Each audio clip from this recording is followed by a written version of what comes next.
tell you, summer's here, it's in full swing, and this is a beautiful evening. Hello, my friends. You got Mark coming to you this evening on the Garage Guy channel.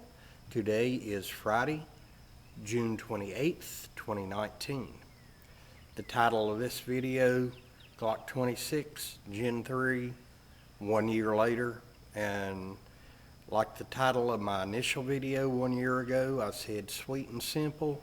Well, my friends, I gotta say this, that is an understatement, all right? Glock 26 Gen 3, let's go ahead and do the safety check on it. Nothing in the chamber, no magazine in the well, point, name, and safe direction, pull trigger, good to go. What can I add on to sweet and simple? Well, how about reliable? How about dependable? How about easy to maintain and clean? And just a flat out fun gun to target shoot with, all right? I'd say over this past year I got about 2,000 rounds through this. I have not had one single malfunction, not even one ammo malfunction. No failures to feed, no jams, no failures to eject. She has run smooth as silk. She has been flawless. She's been perfect, okay? The only aftermarket things I've done to this, of course, the rubberized Talon grips here. And on the back, they come from the factory. The back slide plate here, it's polymer, and it's just blacked. But I did order an anodized aluminum slide back plate that says simply 26 right there. Other than that, the rest of it's stock. I haven't messed with the trigger. The sights are factory. Find it's very accurate for me that way. 2,000 rounds, I don't, hardly any visible signs of wear on it. I keep it cleaned. I keep it lubricated just what it needs. Glock don't need a lot of lubrication in their pistols. And once you get used to it, it's not bad to carry. As far as carrying, y'all seen me with this brand of inside the waistband holsters before, Ceviche Arms. This one here fits very nicely. And this one here is actually for a Glock 19, and the only difference is the end of it is just maybe a 1/4 inch, 1/2 inch up here in the end. The Glock 19s I have come out flush right here with it. This holster also fits perfectly when I use my Smith & Wesson M&P 2.0 Shield chambered in 45 ACP. So you can say I got lucky with this little holster right here. My good friend Joe let me use some beeswax to soften it up, and I put it on inside and out, let it set overnight, and then I cleaned it off. And it's just been a pleasure to carry. It's been very well stitched. You got the steel clip right here. It's just been a pleasure. I don't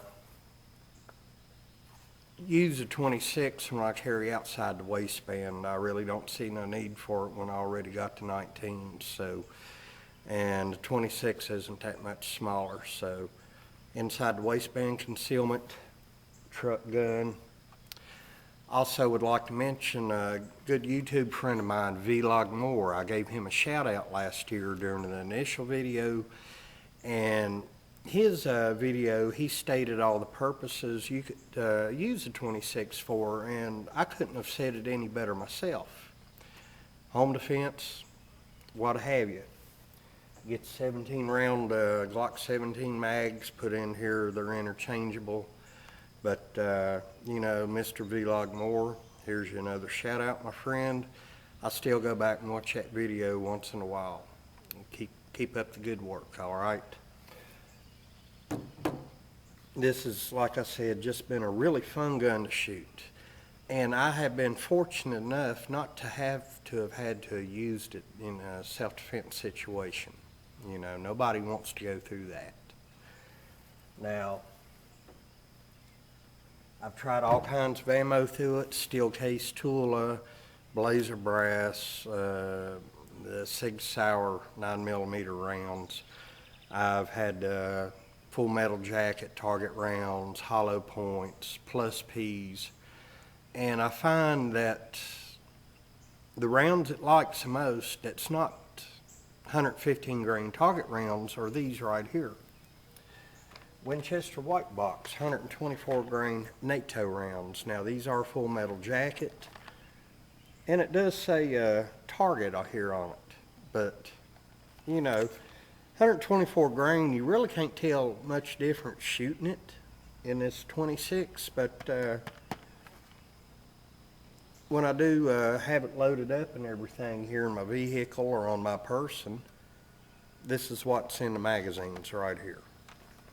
And when we go down at my little shooting area, well, I've already done the shooting part of this. When we watch where I went down to my little shooting area, I will be using this ammo right here. And I will be using these magazines, the 10 round flush fit 26 mag. Also have the 26 flush fit mag with the Pierce extension, 2 extra rounds on that. Also picked out one of my Glock 19 Gen 5 magazines, 10 rounds, or 15 rounds.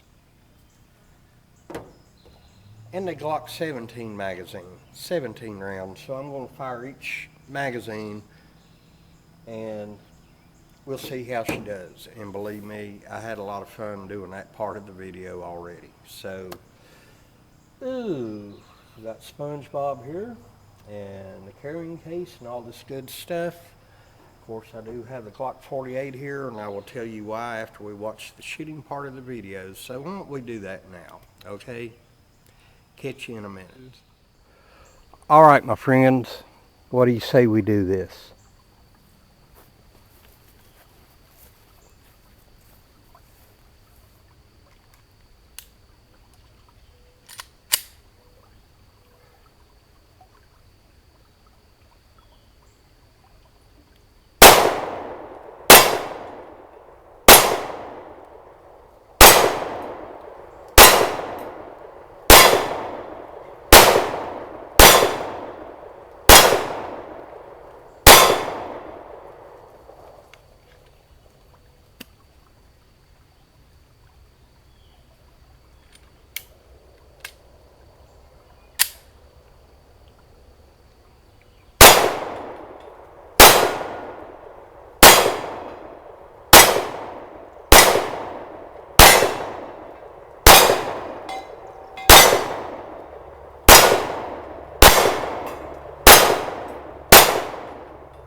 Last but not least, 17 round magazine.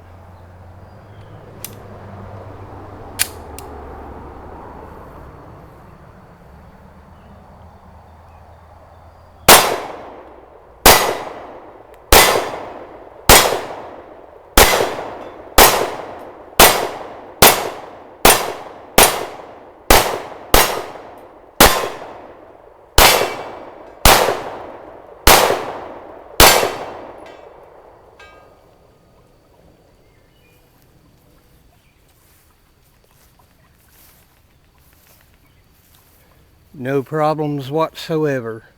What do you say we head back up to the garage? Well, my friends, from what you saw in the video right there, I hit pretty much most of my shots, the majority of them anyway. Hit a few, miss a few, we all do that. Functioned flawlessly. The spent shell ejection was good. Trigger felt really good to me, and you know, ain't a whole lot more I can add on to it. This is the second most accurate 9mm I have. All right, And that's what brings me up to the reason I have my Glock 48 up here.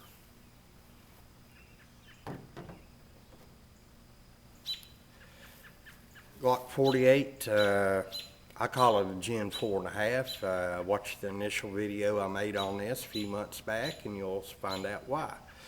But anyhow, this is the 9mm I am most accurate with. And I hope I have the same good luck with it that I have with the 26 so far. It's not the more narrow grip. The trigger is just a little bit better on the 48 than it is my 26, but that's not the reason either. I believe it's the longer line of sight, the distance between the sights here, the longer slide, longer barrel. I just seem to be more accurate with this than I am the 26, but not that much more. I noticed that a lot of people prefer the 43 or 43X over this right here. Hey, if you haven't give this a try, then don't be complaining about it, okay? I've tried this, I've tried the 43. The 43X really isn't much different than the 43, but this right here, sweet. And like I said, I hope I have the same good luck with the 48 that I have had with this 26 Gen 3. It's been flawless. Really not a whole lot more I can add on to it about that. It just, Gen 3, it just fits perfect in my hand. Don't have to fool with any back straps or anything like that. I have shot the Gen 4s and Gen 5s before I bought this, and I ended up having to put a back strap on it. And even with the medium-sized back strap, which is supposed to be the same size as a Gen 3, I don't know, I could still tell a difference. Now, having the larger ejection button right there, yeah, that was nice, but hey, this one works fine. Haven't had no problems with it. Haven't had no problems whatsoever. The finish on the slide has held up well. You just got to keep them cleaned, you got to keep them oiled, you got to keep them maintained. That's the secret to longevity of any firearm. And even though people do say you get what you pay for, which I agree with, you got to keep maintenance up on any firearm, including Glocks, okay? This in here, you know, I'm just going to say this. If you get a chance to shoot one of these, take the chance. Get you a box of shells, take this out to the range or wherever, shoot a few pop cans, shoot a few targets, what have you. You won't be disappointed. All right. Glock 26, Gen 3. 1 year later, still very sweet and simple. Once again, Mr. Vlog Moore, shout out my friend. And I'm going to put the magazine back in this. I'm going to put it back in the truck and I'm going to kick back. I'm going to watch me a good old Chuck Norris movie. Hey, USA. Well, this is Mark, Garage Guy 879. I'm going to get off here. I babbled on long enough, but like I said, Glock 26 Gen 3, 1 year later, still sweet and simple. I cannot state that enough. Y'all take care.